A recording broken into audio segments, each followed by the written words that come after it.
ಉಡಮಕಲ್ ಗ್ರಾಮದಲ್ಲಿ ಬಿಎಸ್ಸಿ ವಿದ್ಯಾರ್ಥಿಗಳಿಂದ ಕೃಷಿ ವಸ್ತು ಪ್ರದರ್ಶನ ಹಾಗೂ ಸಮಾರಂಭ ಆಯೋಜಿಸಲಾಗಿತ್ತು. ಗಂಗಾವತಿ ತಾಲೂಕಿನ ಉಡಮಕಲ್ ಗ್ರಾಮದಲ್ಲಿ ಕೃಷಿ ವಿಜ್ಞಾನಿಗಳ ವಿಶ್ವವಿದ್ಯಾಲಯ ರಾಯಚೂರು ಹಾಗೂ ಕೃಷಿ ಮಹಾವಿಶ್ವವಿದ್ಯಾಲಯ ಗಂಗಾವತಿ ಸಂಯೋಗದಲ್ಲಿ ಕೃಷಿ ವಸ್ತು ಪ್ರದರ್ಶನ ಹಾಗೂ ಸಮಾರೋಪ ಕಾರ್ಯಕ್ರಮಕ್ಕೆ ಸಸಿಗೆ ನೀರು ಎರೆಯುವ ಮುಖಾಂತರ ಚಾಲನೆ ನೀಡಿರುವ ಪರಮ ಪೂಜ್ಯ ಶ್ರೀ ಕಲ್ಲಯ್ಯಜ್ಜನವರು. ಕಾರ್ಯಕ್ರಮದ ಕುರಿತು ಮಾತನಾಡಿದ ಪರಮ ಪೂಜ್ಯ ಶ್ರೀ ಕಲ್ಲಯ್ಯಜ್ಜನವರು, ದೇಶಕ್ಕೆ ಅನ್ನ ನೀಡುವ ರೈತ ತುಂಬಾ ಮುಖ್ಯ. ಕೃಷಿಯ ಚಟುವಟಿಕೆಗಳ ಬಗ್ಗೆ ಈಗಿನ ಮಕ್ಕಳು ತುಂಬಾ ಆಸಕ್ತಿ ವಹಿಸಬೇಕೆಂದರು. ಕೃಷಿ ಚಟುವಟಿಕೆಯಲ್ಲಿ ಪಾಲ್ಗೊಂಡಂತ ವಿದ್ಯಾರ್ಥಿಗಳಿಗೆ ಪರಮ ಪೂಜ್ಯ ಶ್ರೀ ಕಲ್ಲಯ್ಯಜ್ಜನವರು ಸನ್ಮಾನಿಸಿದರು. ಕಾರ್ಯಕ್ರಮಕ್ಕೆ ಆಗಮಿಸಿದ ಗ್ರಾಮದ ಹಿರಿಯರಿಗೂ ಹಾಗೂ ಶಾಲಾ ಮಕ್ಕಳಿಗೆ ಊಟದ ವ್ಯವಸ್ಥೆಯನ್ನ ಮಾಡಲಾಗಿತ್ತು. ಈ ಸಂದರ್ಭದಲ್ಲಿ ಪರಮ ಪೂಜ್ಯ ಶ್ರೀ ಕಲ್ಲಯ್ಯಜ್ಜನವರು doctor J Vishwanath, Srinivas Kulkarni, doctor Raghavendra Iligar, Harish SG, Sharanayya Swami, Halanaik ಹಾಗೂ ಎಸ್ಡಿಎಂಸಿ ಅಧ್ಯಕ್ಷರು, ಉಪಾಧ್ಯಕ್ಷರು, ಸದಸ್ಯರು, ಗ್ರಾಮದ ಹಿರಿಯರು, ಯುವಕರು ಇನ್ನಿತರರು ಉಪಸ್ಥಿತರಿದ್ದರು.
ನಾ ಭೂತ ನಾ ಭವಿಷ್ಯತಿ ಅಂದ್ರೆ ಹಿಂದಾಗಿಲ್ಲ ಮುಂದಾಗ್ತಾವೋ ಗೊತ್ತಿಲ್ಲ, ಆದರೆ ಹಿಂದಾಗಿಲ್ಲ ಮುಂದಾಗೋದಿಲ್ಲ ಅಂತ ಬೇಡ, ಮುಂದಾಗಲಿ ಅಂಥ ಸುವರ್ಣ ಅಕ್ಷರದಲ್ಲಿ ಬರೆದಿಡ್ತಕ್ಕಂಥದ್ದು. ನಮ್ಮ ಪ್ರಾಚಾರ್ಯರು ಮಾತನಾಡಿದರು, ಅನೇಕ ಗ್ರಾಮಗಳಲ್ಲಿ ಅನೇಕ ತಾಲೂಕು ಜಿಲ್ಲೆಯಲ್ಲಿ ಕೂಡ ಅಡ್ಡಾಡಿದರೂ ಕೂಡ ಸಹಾಯ ಸಹಕಾರ ಕೊಟ್ಟು ನಮ್ಮ ಮಕ್ಕಳಿಗೆ ಪ್ರೋತ್ಸಾಹ ಕೊಡ್ತಕ್ಕಂಥ ಗ್ರಾಮ ಯಾವುದಾದ್ರಿದ್ರೆ ಅದು ಉಡುಮಕಲ್ಲು ಗ್ರಾಮ ಅಂತ ಹೇಳಿದರು. ನಾವು ಭಾಳಷ್ಟು ಹೆಮ್ಮೆ ಪಟ್ಕೋಬೇಕು, ಭಾಳಷ್ಟು ಖುಷಿ ಪಡಬೇಕು. ನಿಮಗೆ ಒಂದು ಮಾತು ಹೇಳ್ಬೇಕಂದ್ರೆ, ನಮ್ಮದು ಹೊಲ ಇರಲಿ ಅಥವಾ ಬಿಡಲಿ, ಮಾಹಿತಿ ತಿಳ್ಕೊಳಕ್ಕೆ ನಮಗೇನು ಕಡಿಮೆ ಇಲ್ಲ. ಮಾಹಿತಿ ತಿಳ್ಕೊಂಡಿದ್ರಲ್ಲಿಂದ ಏನಾಗುತ್ತೆ ಅಂತ ಕೇಳಿದರೆ, ನಮ್ಮ ಹೊಲ ಇಲ್ಲಾಂದ್ರೆ ಬೇರೆದರ ಹೊಲ ಕೋರ್ ಮಾಡಿದಾಗ ಅದನ್ನು ನಾವು ಅನುಭವಿಸ್ಬೇಕಾಗುತ್ತೆ. ಆ ರೀತಿ ಒಳಗೆ ನಮ್ಮ ಮನಸ್ಸು ಏಕಚಿತ್ತವಾಗಿ ಇಲ್ಲಿ ಇಟ್ಕೊಂಡು ತಾವೆಲ್ಲ ಕೂಡಿದ್ದೀರಿ. ಅದಕ್ಕೆ ಹೇಳಿದ್ದು ಸುವರ್ಣ ಅಕ್ಷರದಾಗ ಬರೆದಿಡೋದು ಅಂದರೆ, ಸುಮಾರು 32 ವಿದ್ಯಾರ್ಥಿನಿಯರು ಬಂದಿಲ್ಲಿ 3 ತಿಂಗಳು ಶ್ರಮ ವಹಿಸಿ ನೋಡ್ರಿ. ನೀವೆಲ್ಲ ಕೃಷಿಯಲ್ಲಿ ಕೂಡ ತಲೆಯಾಂತರವಾಗಿ ಮಾಡ್ಕೊಂಡು ಬಂದಂಥವ್ರು ರೈತ ಬಾಂಧವರು ಇದ್ದೀರಿ. ನಾನು ಒಳಗೆ ಬಂದ ತಕ್ಷಣ ನಮ್ಮ ಅಧ್ಯಕ್ಷರು, ನಮ್ಮ ಸಮೃದ್ಧಗೌಡರು, ನಮ್ಮೆಲ್ಲ ದೇವೈತಾತ್ನವರು, ಶಿವೈ ಶಾಸ್ತ್ರಿಗಳು, ಪಂಚಾಯತಿ ಅಧ್ಯಕ್ಷರು, ನಮ್ಮ ವಿಶ್ವವಿದ್ಯಾಲಯ ಸಿಬ್ಬಂದಿ ವರ್ಗದವರು ಹಿಂಗೆ ಕರ್ಕೊಂಡು ಬಂದರು. ಒಂದು ರೌಂಡು ಆ ಬೆಳೆಯೆಲ್ಲ ಮುಟ್ಟಿ ತೋರಿಸಿದರು. ನನಗೆಷ್ಟು ಸಂತೋಷ ಖುಷಿ ಆತಂದರೆ, ಇಡೀ ಏನು ಉಡುಮಕಲ್ಲು ಗ್ರಾಮದಾಗ ನೀವು ಬೆಳಿಲಾರ್ದಂಥ ಬೆಳೆ ಎಲ್ಲ ಹೊಲದಾಗ ಅಡ್ಡಾಡಿದಷ್ಟು ನನಗೆ ಸಂತೋಷ, ಭಾಳಷ್ಟು ಖುಷಿ ಆಯಿತು. ತಿಂಗಳ ಒಳಗೆ ಸ್ವಲ್ಪ ಸಮಯದಲ್ಲಿ ಆ ರೀತಿ ಬೆಳೆ ಯಾವ ರೀತಿ ಬೆಳೆ ಬೆಳೆದಾರಂತಂದರೆ ನೋಡು, ಜೋಳ, ತೊಗರಿ, ಸಜ್ಜಿ, ಶೇಂಗಾ, ಕಡ್ಲೆ, ಇನ್ನೂ ಅನೇಕ ಹುಲ್ಲು ಮೇವು ಎಲ್ಲ ಥರವನ್ನು ಬೆಳೆದಾರಲ್ಲ. ಆದರೆ ಅವರು ಬೆಳೆದಷ್ಟು ಏನು ತಿಂಗಳದಾಗ ಬೆಳೆದಾರಲ್ಲ, ನಿಮ್ಮಷ್ಟು ಅವರಿಗೆ ವಯಸ್ಸಾಗಿಲ್ಲ, ನಿಮ್ಮಷ್ಟು ಅನುಭವ ಇಲ್ಲ. ನಿಮ್ಮ ಮುಂದೆ ಹುಟ್ಟಿ ನಿಮ್ಮ ಮುಂದೆ ಬೆಳೆದು ಕಲ್ತಕ್ಕಂಥವ್ರು ನಿಮ್ಮನ್ನು ಮೀರಿ ತಿಂಗಳದಾಗ ಆ ಎತ್ತರ ಬೆಳೆ ಬೆಳೆದಾರಂದ್ರೆ ಇದಕ್ಕೆ ಅನುಭವ ಸಾಕ್ಷಿ. ಅನುಭವ ನಿಜಕ್ಕೂ ಎಷ್ಟೋ ಮಂದಿ ಇವತ್ತು ಇಂಜಿನಿಯರ್ ಆಗ್ತಕ್ಕಂಥವ್ರು, ಡಾಕ್ಟ್ರ್ ಆಗ್ತಕ್ಕಂಥವ್ರು ಭಾಳ ಜನ. ಇಂಜಿನಿಯರ್ ಕಲಿಬೇಕು, ಡಾಕ್ಟ್ರ್ ಕಲಿಬೇಕು, ಏನೆಲ್ಲ ಕಲಿಬೇಕು, ದುಡ್ಡು ಮಾಡಬೇಕು ಅನ್ನೋದು. ಯಾಕೆ ಅಗ್ರಿ ಒಳಗೆ ಇವತ್ತು ರೈತ ಕೃಷಿ ಒಳಗೆ ಇವತ್ತು ಇವರು ಪಾಲ್ಗೊಂಡು ನೈಜ ಕೃಷಿ ಪರಿಸ್ಥಿತಿಯನ್ನು ಅರ್ಥ ಮಾಡಿಕೊಳ್ಳುವುದು ಮೊದಲ ಉದ್ದೇಶ. ಎರಡನೇ ಉದ್ದೇಶ, ವಿದ್ಯಾರ್ಥಿಗಳಿಗೆ ಕೃಷಿ ಸಮಸ್ಯೆಗಳನ್ನು ಬಗೆಹರಿಸುವಲ್ಲಿ ಆತ್ಮವಿಶ್ವಾಸ ಮೂಡೋದು ಮತ್ತು ಸಾಮರ್ಥ್ಯವನ್ನು ಅಭಿವೃದ್ಧಿಪಡಿಸ್ತಕ್ಕಂಥದ್ದು. ಆಮೇಲೆ ಮೂರನೇದಾಗಿ ಕೃಷಿ ಸಂಬಂಧಿತ ಮತ್ತು ಕೃಷಿ ಚಟುವಟಿಕೆಗಳ ಜೊತೆಗೆ ಗ್ರಾಮೀಣ ವಾತಾವರಣ ಅರ್ಥ ಮಾಡಿಕೊಳ್ಳೋದು. ರೈತರ ಒಳನಾಟ ಆಗಿಬಿಟ್ಟವರು. ಸೊ ಕಾಂಟ್ಯಾಕ್ಟ್, ನಾವು ಒಬ್ಬ ಸ್ಟೂಡೆಂಟಿಗೆ 5 ಜನ ಫಾರ್ಮರ್ಸ್ನ ಹಂಚಿಕೆ ಮಾಡ್ತೇವೆ, ಕಾಂಟ್ಯಾಕ್ಟ್ ಫಾರ್ಮರ್ಸ್, ಸಂಪರ್ಕ ರೈತರು ಅಂತೇಳಿ.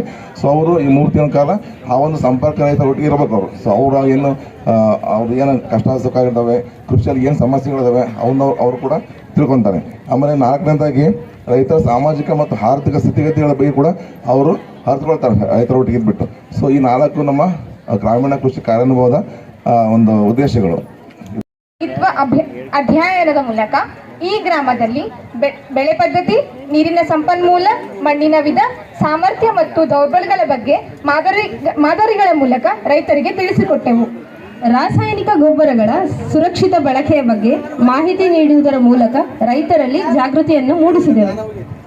ಕೃಷಿಯಲ್ಲಿ ಜೈವಿಕ ಗೊಬ್ಬರಗಳ ಬಳಕೆ ಮತ್ತು ಅದರ ಮಹತ್ವಗಳ ಮೂಲಕ ರೈತರಲ್ಲಿ ಜಾಗೃತಿ ಮೂಡಿಸಿದೆವು. ಪೋಷಕಾಂಶಗಳ ಕೊರತೆಯ ಬಗ್ಗೆ ಪ್ರಾಯೋಗಿಕವಾಗಿ ರೈತರಿಗೆ ತೋರಿಸಿ ಅವರಿಗೆ ಸಂಕ್ಷಿಪ್ತವಾದ ಮಾಹಿತಿಯನ್ನು ತಿಳಿಸಿಕೊಟ್ಟೆವು. ಅಣಬೆ ಕೃಷಿ, ಚಿಕ್ಕಬೆಳಕಲ್ಲಿನ ಅಣಬೆ ಕೃಷಿಕರಾದ ಶ್ರೀಮತಿ ನೀಲಮ್ಮರವರ ಮಾರ್ಗದರ್ಶನದಲ್ಲಿ ರೈತರಿಗೂ ಹಾಗೂ ನಾವು ಮಾಹಿತಿ ಪಡೆದೆವು. ಜೇನು ಬೆಳೆ ಪದ್ಧತಿಗಳು ಬೇರೆ ಬೇರೆ ಆಗಿವೆ. ಇದನ್ನೆಲ್ಲ ಅವರು ಅನೇಕ ತಮ್ಮ ಅನುಭವಗಳನ್ನು ನಮ್ಮೊಂದಿಗೆ ಹಂಚ್ಕೊಂಡಿದ್ದಾರೆ. ಇದನ್ನೆಲ್ಲ ನೋಡಿದ ಮೇಲೆ ನನಗೂ ಅನಿಸ್ತು, ನಾನು ಕೃಷಿ ವಿದ್ಯಾರ್ಥಿನಿ ಆಗಿನೂ ನಾನು ಕೃಷಿಯನ್ನೇ ನನ್ನ ಜೀವನದ ವೃತ್ತಿಯನ್ನಾಗಿಸಿಕೊಂಡು ಈ ಕೃಷಿಯಲ್ಲಿರುವ ಅನೇಕ ಅವಕಾಶಗಳನ್ನು ಬಳಸ್ಕೋಬೇಕು ಅಂತ ನನಗೆ ಅನ್ನಿಸ್ತು. ಮತ್ತು ತಮಗೆ ಬಂಧುಗಳ ಪರವಾಗಿ ರೈತ ಇಲ್ಲ ಅಂದರೆ ಏನಾಗುತ್ತೆ ಅನ್ನೋದನ್ನು ಉದಾಹರಣೆ ಮುಖಾಂತರ ಒಂದು ವಾಕ್ಯದಲ್ಲಿ ಮುಗಿಸ್ಬೇಕಂತೇಳಿ ಮಾಡಿದ್ದೇನೆ. ಅದಕ್ಕಿಂತ ಪೂರ್ವದಲ್ಲಿ ನಮ್ಮ ಸರ್ವಜ್ಞ ವಚನ ನೆನಪಾಗುತ್ತೆ. ಕೋಟಿ ವಿದ್ಯೆಗಳಲ್ಲಿ ಮೇಟಿ ವಿದ್ಯೆಯೇ ಮೇಲು, ಮೇಟಿಯಂ ರಾಟಿ ನಡೆದುದಲ್ಲದೆ ದೇಶದಾಟವೇ ಕೆಡಗು ಸರ್ವಜ್ಞ. ರೈತ ಇಲ್ಲ ಅಂದರೆ ಏನು ಯಾವುದೋ ಒಂದು ಹುಲ್ಲು ಕಡ್ಡಿ ಸಹಿತ ಬದುಕಕ್ಕೆ ಸಾಧ್ಯ ಇಲ್ಲ. ಅಂಥ ಒಂದು ರೈತ ನಮ್ಮ ಭಾರತದ ಬೆನ್ನೆಲುಬು ಅಂತೇಳಿ ಹೇಳ್ತಾರೆ. ಆದರೆ ಬೆನ್ನೆಲುಬನ್ನು ಯಾವ ರೀತಿ ಮುಪ್ಪು ಮಾಡ್ತಾರೆ ಅನ್ನೋದು ಎಲ್ಲ ರೈತ ಬಂಧು ಬಾಂಧವರಿಗೆ ಗೊತ್ತಿರುತ್ತೆ. ಅದರ ಬದಲು ಒಂದು ನಿದರ್ಶನ, ಒಂದು ರೈತ ಎಷ್ಟು ಅವಶ್ಯ ಅನ್ನೋದ್ರ ಬಗ್ಗೆ ತಮ್ಮ ಗಮನಕ್ಕೆ ತರಬೇಕಂತೇಳಿ ಒಂದು ಸಣ್ಣ ಪ್ರಯತ್ನ.